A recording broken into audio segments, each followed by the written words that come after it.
number one show at late night. Nothing but illustrious guests tonight. That's right. We got Malcolm Jenkins, safety for the Philadelphia Eagles. Yeah. Come on up, brother. Yeah.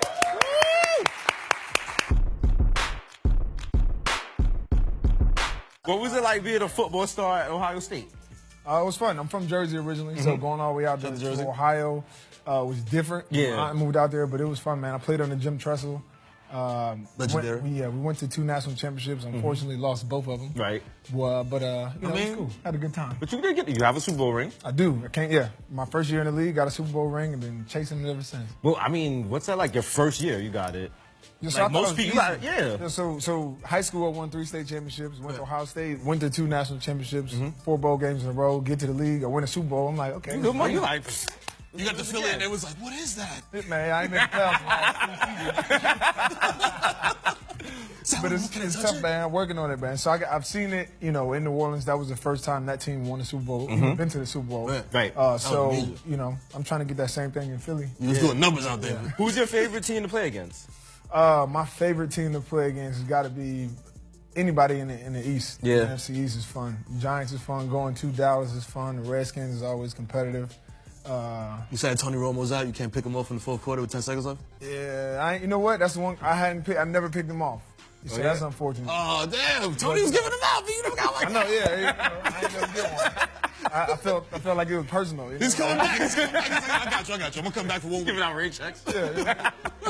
Yo, what's the biggest hit you ever inflicted on an opponent? Do you have them in your head, like ranked, or? Nah. The ones that are ranked, the ones that I got hit. Yeah. Like, the hardest I've ever got hit in my life was my freshman year at Ohio State. We played Texas week 2. And so I'm running down on kickoff, the special teams player. The dude has got the ball right in front of me. I'm like, okay, about to make my first tackle in college, and I just get blindsided by somebody who's probably 250 pounds. And he gets up, he's celebrating over me, and all I could think was like, just take your time, bro, because I'm not ready to do the whole routine, my G. Celebrate. I'm like, that was the hardest I've ever been hit. My mom called me. She's like, are you sure you want to do this? Yeah. Only my second game. She's like, you can still just go to school. He's still going to give you the money. Yeah, I still wake up to nightmares of that hit. Man. When you get hit like that, how long does it take you to recover? Because you get up, you got to finish the game, but like you feeling that 2 days later, 3 days later? So that hit in particular, I got up. As soon as he got done celebrating, I got up, I walked like it, didn't hurt, sat down on the bench. That light jog. And I sat down on the bench, and I kind of looked forward, and my boys looked at me just like y'all looking like, bro, you know we saw that. About 10 minutes later, I start coughing. I start coughing up blood. I'm like, yo, yeah, I was messed up. Oh. But, who was that dude? Do you remember his name? I do not.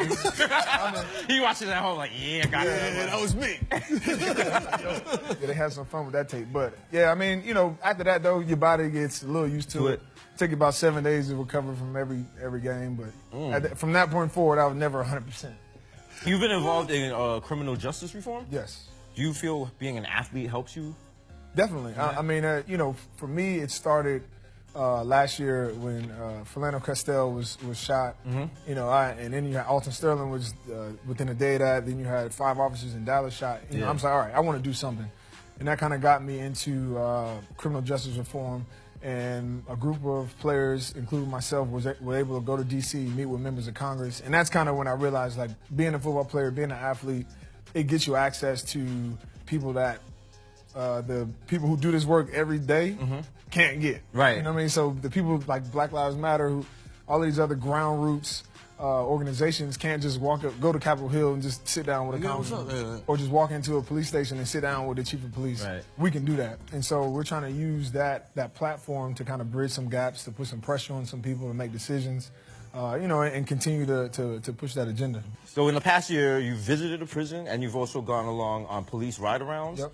Has this changed your view of what's going on in the areas you're trying to change? No, but it changed my perspective of how to communicate it. And so the first thing I wanted to do was talk to the police, because it had been very easy for me to just be like, police. Right.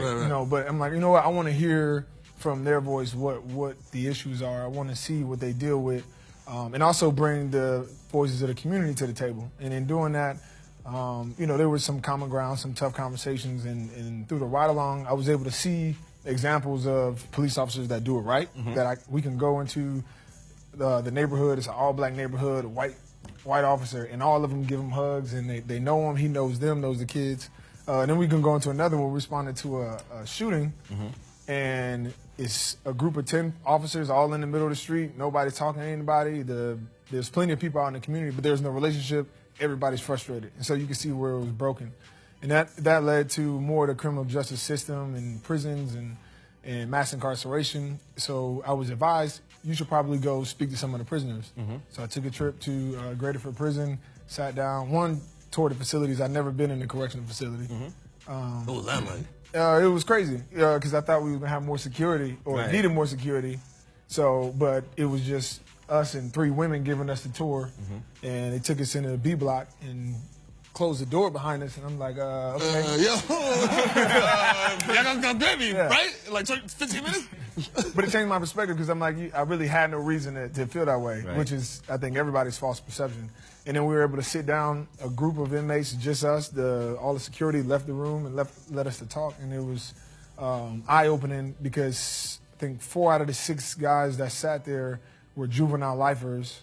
All of them had been in prison longer than I've been alive. One dude went in at 14 and was still incarcerated. So just taking that and getting that perspective of just what kind of life these guys are actually living, because we don't get to see that. You know, somebody gets sent off and they commit a crime. It's easy for us to be like, well, you did a crime, do the time, and then we go about our days. But to try to bring that voice kind of out to the public so that people know what's going on, and then know what it's like in there so that when these people do get out, we want them to be upstanding citizens. We want them to be productive.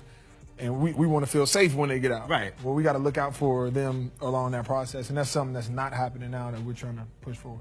So you could have just been like the wild NFL star, have like the private jets, the gold teeth, mad cars. Yeah, double top you all the time. What made you want to be conscious? Double top you? Yeah, double top you. Yo, you want to stop. When you won that Super Bowl New Orleans, you was getting double top. Stop. No.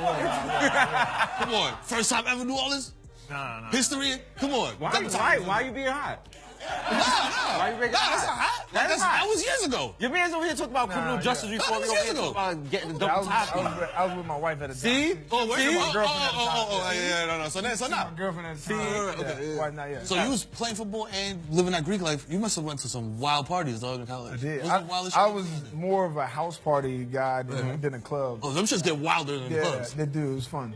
It got to the point where we were charging, our campus parties were so lit, we were charging dudes $40 to get in there. What? And so this is what we would do. Yo, he said $40. Yo, fam, you invite me somewhere they're like $5. I'm like, You was doing the same thing. Let me know what's popping. I watch your snap.